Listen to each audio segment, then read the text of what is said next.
Comparable to Nintendo's escapades, Bionicle wore many identities throughout its figure line, each year consecutively differing from the previous. A duality of figure and setting between the eras. You are hereby initiated into Rated Exploited.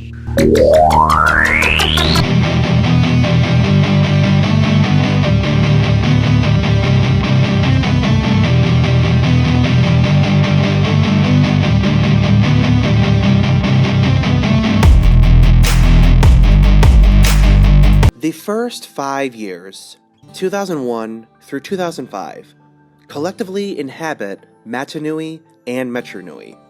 But in retrospect, I accumulate the style according to LEGO's Technic system. Not only does 2006 introduce a new one, nicknamed the Bionicle build, it also became an entire facelift of reinvention, where Matanui adapts its tropical setting.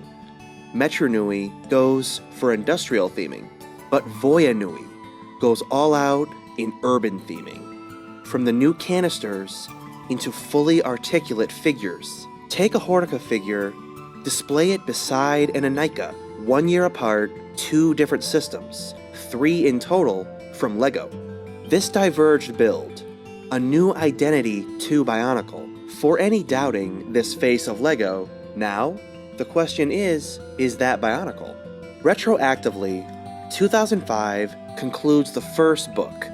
The secondary chapters prioritize the Bionicle build with individual years themed around one element to encapsulate figure design and setting.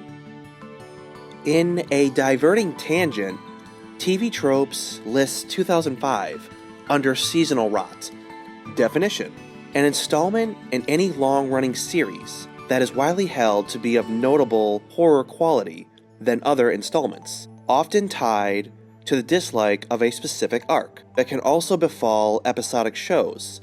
In some cases, a new director takes over and pulls the series in a different direction. This can give the impression of seasonal rot to those who liked the old way, but may also bring in new viewers who prefer it like it is. In other words, a change in taste or audience. In a nutshell, the lowest point of a series with drastically lower quality, although not a case of jumping the shark, which relies on a guaranteed point of no return.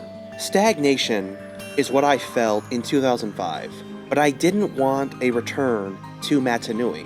I craved a new location with the characters I love.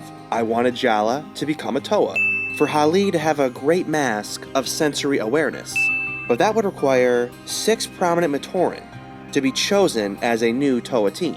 I don't have a clue on how I guessed Hali's mass powers. Then again, I vehemently knew the Ouya would fail. What could fail? Greg Farshty knew it was a tacked-on addition, and detests Vakama's out-of-character moment. However, it's an exemplary direction I've learned to appreciate.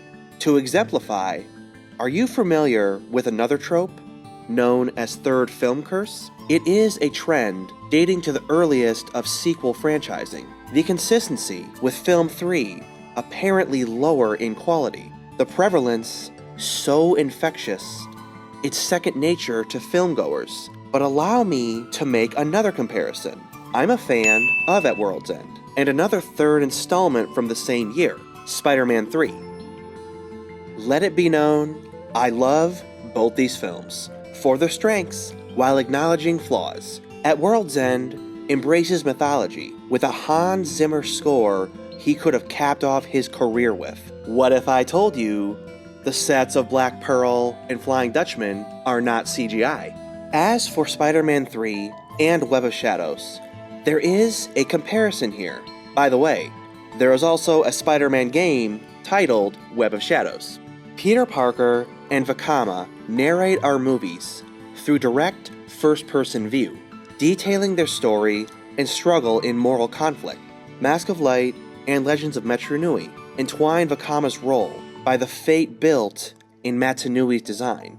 Peter Parker takes on crime and villain solely at the cost of profession, family, and love, powering through every challenge in arduous invincibility. Yet, both these films broke my false sense of invulnerability for superhero and Toa. By the end of Metro Nui and Spider-Man 2, I became reaffirmed that these protagonists are unstoppable, only for this sense of empowerment to break in varied but familiar fashion. Bionicle 3 breaks establishment by a deeper penetration than Hortica Venom. Rudaka's influence deteriorates Vakama into corruption, where Peter rejected Green Goblin with ease. Venom amplifies his internal desires. The nerd who wants to be hip and accepted. The grief and bereavement of family and chance for revenge. The years of public ridicule. The loathing of his own employer. Remedy in bottled up selflessness in betraying MJ's kiss. We witness Peter's repressed emotions surface, only to corrupt and betray his true self. The trailer encapsulates this theme perfectly. How long can one man fight the darkness before he finds it in himself? Venom becomes his undoing by using the one enemy to destroy Peter, himself. Rudaka becomes the seductress to break Vakama's loyalty. She amplifies the Hortica's venom by brainwashing empowerment, taking the voice of the Trilogy and turning him against both his team and audience. Unrecognizable in bestial sense, devoid of the beloved brethren once heralded in Toa armor. As displayed by Norek in the comics, it's a manifestation, an infection and influence of Sidorak and Rudaka, standing as the prime example that even one of purity can fall victim. But I empathize these character shifts. The false sense of plot armor established in the first two films is broken, opening the vulnerability, once primarily internal. The aura of invincibility breaks, showing who that is super empowered is still a human. There is even a relevant theme from my #1 television show. I guess the corrupt are the first to believe that somebody else can be corrupted. And it's not impossible. None of us are perfect. That's why we need protection, even from ourselves sometimes. Elisa Maza comes to an epiphany after going undercover in Dracon's gang. She divulges that corruption can happen to any of us. The purest can fall to brainwashing. The humble remain vulnerable. This manifested internal villain brings hyper-focused relatability. Vakama and Peter are not indestructible. Now, concluding this dissection, my appreciation has deepened. 2005 caps the end of the first era. We didn't simply leave behind setting and protagonists.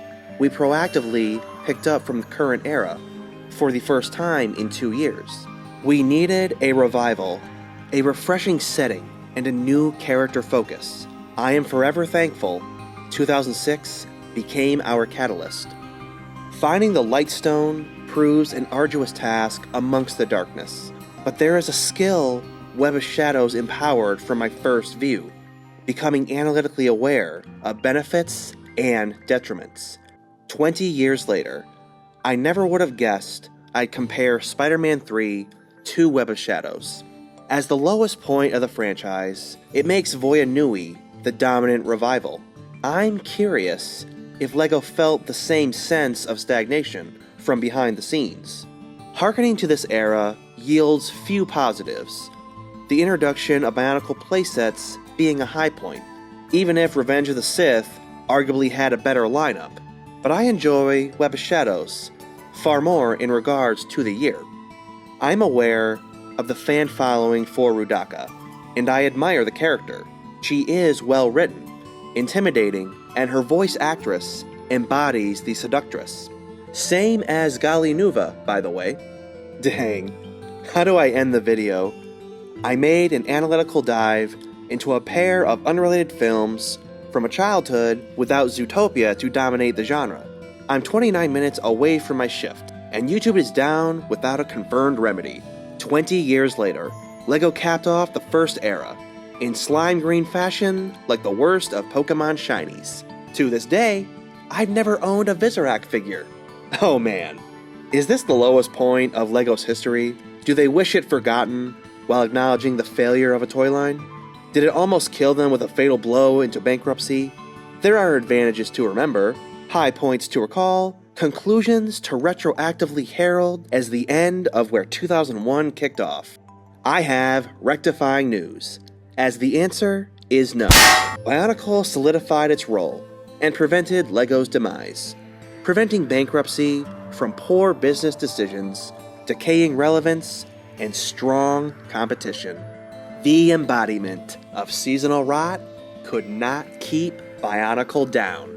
I should have perceived this recovery. Of course, Bionicle would thrive onward. The Toa proved their resilience 3 years earlier. LEGO clones and upgraded Toa paint 2002 in flying colors. But why does the LEGO Group recall it as painful?